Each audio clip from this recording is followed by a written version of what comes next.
बिस्मिल्लाहिर्रहमानिर्रहीम। अस्सलाम वालेकुम स्टूडेंट्स।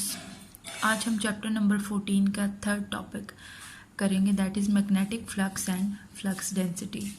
इससे पहले हमने जो टॉपिक किया उसमें हमने देखा कि किस तरह एक करंट कैरिंग कंडक्टर को अगर हम एक एक्सटर्नल फील्ड के अंदर रखते हैं तो उसके ऊपर कितनी फोर्स लगेगी और किस डायरेक्शन में फोर्स लगेगी। आज का जो टॉपिक है मैग्नेटिक फ्लक्स, इससे पहले आप अपने प्रीवियस चैप्टर नंबर 12 के अंदर इलेक्ट्रिक फ्लक्स पढ़ चुके हैं। यानी कि इलेक्ट्रिक फ्लक्स को हमने डिफाइन किया था कि कितनी इलेक्ट्रिक लाइंस ऑफ फोर्स किसी एक स्पेसिफिक एरिया में से गुजरेंगी, उस नंबर को हमने बोला था कि वो क्या है, इलेक्ट्रिक फ्लक्स। या उसकी अदर डेफिनेशन की थी हमने, dot product of electric field intensity and vector area. उस डॉट प्रोडक्ट को हमने इलेक्ट्रिक फ्लक्स बोला था। अब आज भी हम मैग्नेटिक फ्लक्स की दो डेफिनेशंस करेंगे। फर्स्ट डेफिनेशन है the total number of magnetic lines of forces passing through any surface placed perpendicular to the magnetic field is called magnetic flux. यानी कि आपके पास कोई एक सरफेस है लाइक दिस, ये आपके पास कोई एक सर्टन एरिया है, किसी भी मैग्नेटिक फील्ड के अंदर ये अगर सरफेस परपेंडिकुलर आप रख दें या किसी भी डायरेक्शन में रख दें तो इस सरफेस के अंदर से कितनी मैग्नेटिक लाइंस ऑफ फोर्स गुजरेंगी वो क्या कहलाएगा, इसका मैग्नेटिक फ्लक्स कहलाएगा। या जो इसकी अदर डेफिनेशन है वो क्या है, द डॉट और scalar product of magnetic field B and vector area A is called magnetic flux. अब स्टूडेंट्स यहाँ पे मैग्नेटिक फील्ड को आप बी से डिनोट कर रहे हैं, ये एक वेक्टर है तो इसके ऊपर आपने बार लगाया हुआ है, एंड वेक्टर एरिया भी एक वेक्टर क्वांटिटी है, उस पर भी आपने बार लगाया हुआ है। इसका जो डॉट प्रोडक्ट होता है उसको भी आप क्या बोलेंगे, मैग्नेटिक फ्लक्स। मैथमेटिकली आप इसको किस तरह लिख सकते हैं, फाई आप फ्लक्स को फाई जो है फ्लक्स को रिप्रेजेंट करता है और साथ आपने सबस्क्रिप्ट में बी लिख दिया, यानी कि ये क्या है, मैग्नेटिक फ्लक्स है, that is equal to B dot A. अब स्टूडेंट्स एक होता है एरिया यानी स्केलर एरिया, लेंथ को आप जब विड्थ से मल्टीप्लाई कर देते हैं तो उसको हम बोलते हैं एरिया। अगर इस चीज़ को मैं बोलूँ ये कोई एक सर्टन एरिया है तो इसके ऊपर अगर हम यूं एक परपेंडिकुलर रख दें कोई भी चीज़, नॉर्मल पे पड़े होने का मतलब होता है 90 का एंगल बना रही हो वो चीज़। अगर ये एक एरिया है आपके पास तो इसके ऊपर ये इस वक्त इस डायरेक्शन में 90 डिग्री का एंगल बन रहा है, तो इस तरह जो आप वेक्टर इसके ऊपर ड्रॉ करेंगे जो इसके साथ 90 डिग्री का एंगल बनाएगा उसको हम बोलेंगे ये इसका वेक्टर एरिया है। तो ये जो नॉर्मल है इसका और मैग्नेटिक फील्ड का प्रोडक्ट जो होता है वो क्या होता है, मैग्नेटिक फ्लक्स कहलाता है। अब बी डॉट ए को अगर आप ओपन करके लिखें तो ये होगा B A cos of theta. अच्छा जी, where a vector whose magnitude is the area of element and its direction is normal to the surface of the element. यानी ये अगर एक एलिमेंट है आपके पास एरिया ए, तो इस एरिया का जो मैग्नीट्यूड है वही वेक्टर एरिया का मैग्नीट्यूड होगा, बट वेक्टर एरिया की जो डायरेक्शन होगी वो क्या होगी, इस एलिमेंट पे नॉर्मल होगी, यानी 90 डिग्री पे होगी। और थीटा क्या है जी, एंगल बिटवीन बी एंड ए। अब आपने यूं नहीं करना कि हर दफ़ा एरिया को एक ही ओरिएंटेशन में प्लेस करना है, हर दफ़ा आप उसकी ओरिएंटेशन चेंज करेंगे और एरिया और मैग्नेटिक फील्ड के बीच में जो एंगल बनेगा थीटा, मैग्नेटिक फ्लक्स जो है उसके ऊपर भी डिपेंड करेगा। अब नेक्स्ट क्या है, unit. The SI unit of magnetic flux is newton metre per ampere, also called weber. इसको आप WB से डिनोट करते हैं। यानी अगर आपके पास मैग्नेटिक फील्ड जो है B, उसका यूनिट था टेस्ला जो कि इक्वल था Newton per ampere per metre के, तो मैग्नेटिक फ्लक्स का क्या यूनिट होगा, न्यूटन मीटर पर एम्पेयर, और इसको आप अदर वर्ड्स में क्या बोलेंगे, वेबर। ठीक हो गया। आपको याद होना चाहिए कि मैग्नेटिक फील्ड का यूनिट वैसे टेस्ला है और टेस्ला किसके इक्वल होता है, टेस्ला इक्वल होता है Newton per ampere per metre के, और मैग्नेटिक फ्लक्स का जो यूनिट है वो है वेबर, और वेबर किसके इक्वल होता है, न्यूटन मीटर पर एम्पेयर। इस टॉपिक के एंड पे आपको प्रूफ करेंगे कि वेबर किस तरह इसके इक्वल आया है। अच्छा, अब आपने मैग्नेटिक, जिस तरह आपने इलेक्ट्रिक फ्लक्स के स्पेशल केसेस किए बिल्कुल उसी तरह आप मैग्नेटिक फ्लक्स के भी स्पेशल केसेस करेंगे। तो 3 स्पेशल केसेस हैं। फर्स्ट है जी, मैक्सिमम फ्लक्स कब होगा, किसी एरिया में से गुजरने वाला फ्लक्स मैक्सिमम कब होगा। If the field is directed along the normal to the area, so B and A are parallel, या ए जो है ये वेक्टर एरिया है। फिगर बी की तरफ अगर आप आए, आप देखें कि वेक्टर एरिया पड़ा हुआ है मैग्नेटिक फील्ड के साथ यूं, ठीक है, परपेंडिकुलर पड़ा हुआ है मैग्नेटिक फील्ड के साथ। लेकिन जो ये तो सिर्फ एलिमेंट पड़ा हुआ ना इसके साथ परपेंडिकुलर मैग्नेटिक फील्ड के साथ। अब जब आप इसका वेक्टर एरिया यानी इस सरफेस के ऊपर नॉर्मल ड्रॉ करेंगे तो वो वेक्टर एरिया और मैग्नेटिक फील्ड एक दूसरे के पैरेलल आ रही हैं। अब जब दो चीज़ें पैरेलल होती हैं तो उनके बीच में एंगल बनता है 0। तो इसको ज़रा आप इस तरह एक्सप्लेन करेंगे, if the field is directed along the normal to the area, so B and A are parallel, the angle theta between B and A is 0। तो अब जो एंगल थीटा क्या होगा, 0 होगा। तो फाई बी किस तरह निकलेगा, phi B is equal to B dot A is equal to B A cos of theta. Theta की जगह 0 पुट करें, कॉज 0 होता है जी 1, तो B A cos 0 is equal to B A dot 1 यानी बी ए। तो इस सूरत में जब एलिमेंट जो होता है या एरिया जो होता है वो मैग्नेटिक फील्ड के नॉर्मल पड़ा होता है, तो वेक्टर एरिया और मैग्नेटिक फील्ड के बीच में एंगल 0 डिग्रीज बनता है। तब जो है आपका मैक्सिमम फ्लक्स जो है गुजरेगा इस सरफेस में से। इस ओरिएंटेशन के लिए फ्लक्स क्या होगा, मैक्सिमम होगा। नेक्स्ट केस पे आते हैं, मिनिमम फ्लक्स कब गुजरेगा। मिनिमम फ्लक्स की ये फिगर है जी। अब क्या है, एरिया जो है मैग्नेटिक फील्ड के पैरेलल पड़ा हुआ है, तो एरिया जब पैरेलल पड़ा होगा तो वेक्टर एरिया क्या होगा, मैग्नेटिक फील्ड के साथ परपेंडिकुलर हो जाएगा, 90 डिग्री का एंगल बनेगा। अब क्या होगा जी, when the field is parallel to the plane of the area, so the angle between B and A is 90 degrees.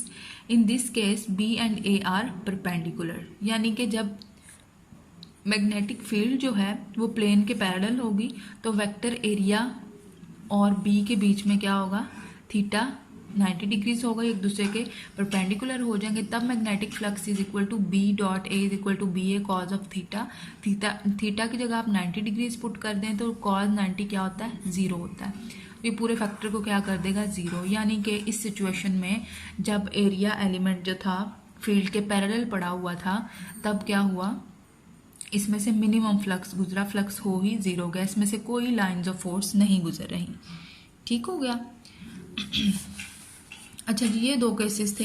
या थर्ड एक ओरिएंटेशन बना के उन्होंने आपको दिखाई हुई है। आप इस तरह करें, वेक्टर एरिया एलिमेंट एरिया को किसी भी डायरेक्शन में यूं रख दें फील्ड के अंदर, तो क्या होगा, जो फ्लक्स है किसके ऊपर डिपेंड करेगा, इस थीटा के ऊपर, के बी और ए के बीच में कितना एंगल बन रहा है इसके ऊपर डिपेंड करेगा। ये एक थर्ड केस भी बन सकता है। अब जो नेक्स्ट वो ले रहे हैं वो कहते हैं कि अगर आपके पास एक फ्लक्स थ्रू कर्व्ड सरफेस, आपने किसी कर्व्ड सरफेस में से आपने फ्लक्स निकालना है, तो आप क्या करेंगे, if a curved surface is placed in non uniform magnetic field, we divide the curved surface into number of elements and each is considered to be plane. आप क्या करेंगे, उस सरफेस को आप डिफरेंट एरियाज यानी नंबर ऑफ एरियाज में divide कर देंगे। Then calculate the flux through each element, फिर आप क्या करेंगे, हर एलिमेंट का अलग-अलग से फ्लक्स कैलकुलेट करेंगे। देन आप क्या करेंगे, the sum of all the fluxes through each element gives the flux through the whole curved surface. अब जो आपने अलग-अलग एरियाज में से फ्लक्स निकाला हुआ एंड पे उसको आप सम कर देंगे, और सम करने से आपके पास टोटल फ्लक्स आ जाएगा थ्रू दैट कर्व्ड सरफेस। तो इस तरह से आप करेंगे जी।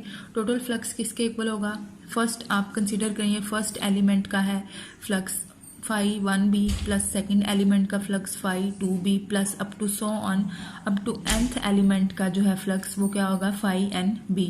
इन सबको जब आपने जमा किया तो आप क्या किस तरह इसको रिप्रेजेंट करते हैं, लिखते हैं, आप समेशन लगा देते हैं, I started from 1 up to n is into phi, इधर आप लगाएंगे आई b, क्योंकि ये आई जो है ये वेरी कर रहा है, फर्स्ट सरफेस के लिए 1 है, सेकंड के लिए 2 है, 3 4 अप टू n सरफेसेस के लिए है। तो आप इसको कैसे लिखेंगे, summation I started from 1 up to n phi I B.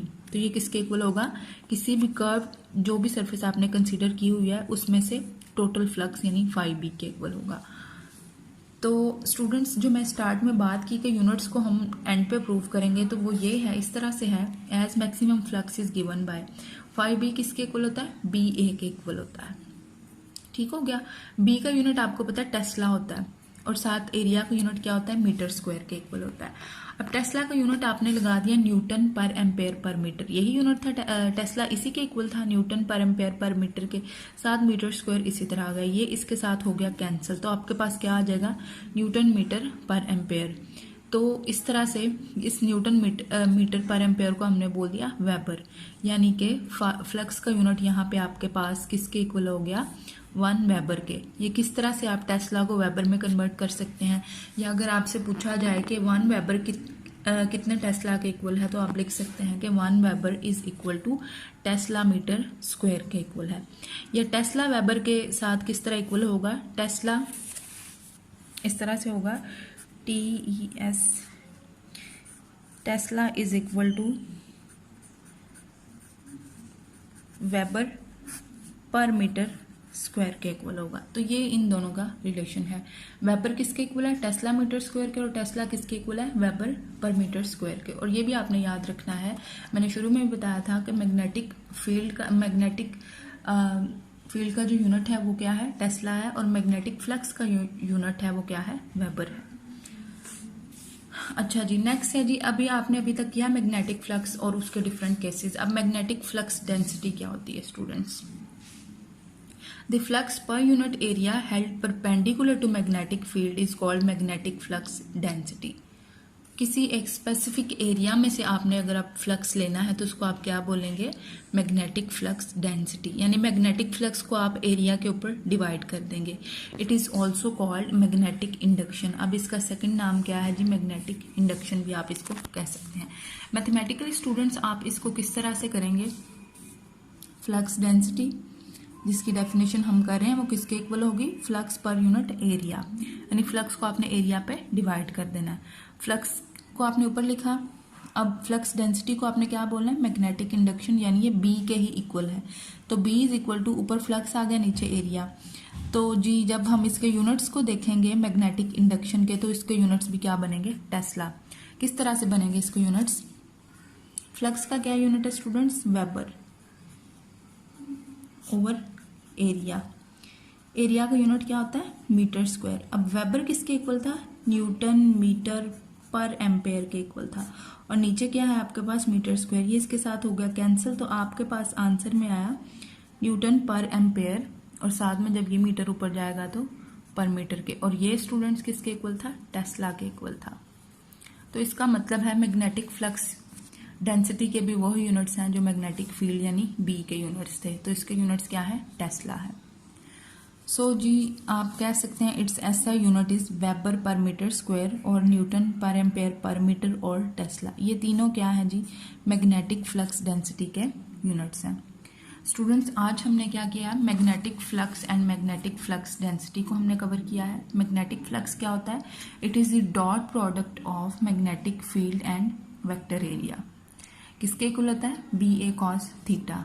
Different orientation के लिए हमने इसको किया कि मैक्सिमम कब होगा, जब एरिया पड़ा होगा फील्ड के नॉर्मल, और वेक्टर एरिया और फील्ड क्या हो जाएंगे तब पैरेलल, तब मैक्सिमम फ्लक्स होगा। जब एरिया पड़ा होगा फील्ड के पैरेलल, तो वेक्टर एरिया और फील्ड हो जाएंगे एक दूसरे के परपेंडिकुलर, तब मिनिमम फ्लक्स जो होगा फ्लो करेगा या गुजरेगा उस एरिया में से। और किसी भी खास एरिया, किसी भी खास ओरिएंटेशन के लिए आपने निकालना होगा फ्लक्स, तो इस तरह किसी भी ओरिएंटेशन में किसी भी फॉर्म में पड़ा होगा एरिया, तो थीटा के ऊपर फ्लक्स डिपेंड करेगा, थीटा की जो वैल्यू आएगी फ्लक्स की उसी के अकॉर्डिंग वैल्यू आएगी। देन हमने एक कर्व्ड सरफेस में से फ्लक्स को कैलकुलेट करके देख लिया कि उसको हमने डिफरेंट एरियाज में डिवाइड कर लेना, और हर एरिया के लिए आपने फ्लक्स कैलकुलेट करना है। देन उन सारे फ्लक्सेस को आप क्या करेंगे, ऐड कर देंगे। तो उन सारे फ्लक्सेस को ऐड करने से जो आपके पास टोटल फ्लक्स आएगा वो उस सरफेस में से फ्लक्स की वैल्यू आ जाएगी। ठीक हो गया। नेक्स्ट हमने देखा कि किस तरह से जो फ्लक्स का यूनिट है वो टेस्ला के साथ रिलेट करता है। फ्लक्स का यूनिट है वेबर, जो कि इक्वल होता है टेस्ला मीटर स्क्वायर के, और जी जो टेस्ला है वो होता है वेबर पर मीटर स्क्वायर के इक्वल। ये अक्सर एमसीक्यूज में पूछा जाता है, इसलिए ये आप लोग याद रखेंगे। देन है जी मैग्नेटिक फ्लक्स डेंसिटी, ये क्या होता है, flux per unit area is called as magnetic flux density. और मैग्नेटिक फ्लक्स डेंसिटी का जो यूनिट है स्टूडेंट्स, इसको भी आपने करके देख लिया कि ये मैग्नेटिक फील्ड के ही यूनिट यानी टेस्ला के ही इक्वल है। तो टेस्ला जो है उसकी वैसे उसको आप किस तरह लिख सकते हैं, Newton per ampere per metre के इक्वल भी लिख सकते हैं, और ये वेबर पर मीटर स्क्वायर के भी इक्वल हो सकता है। तो इस तरह की मैग्नेटिक फ्लक्स डेंसिटी के ये तीनों फॉर्म के यूनिट आप लोग याद रखेंगे। ये था हमारा आज का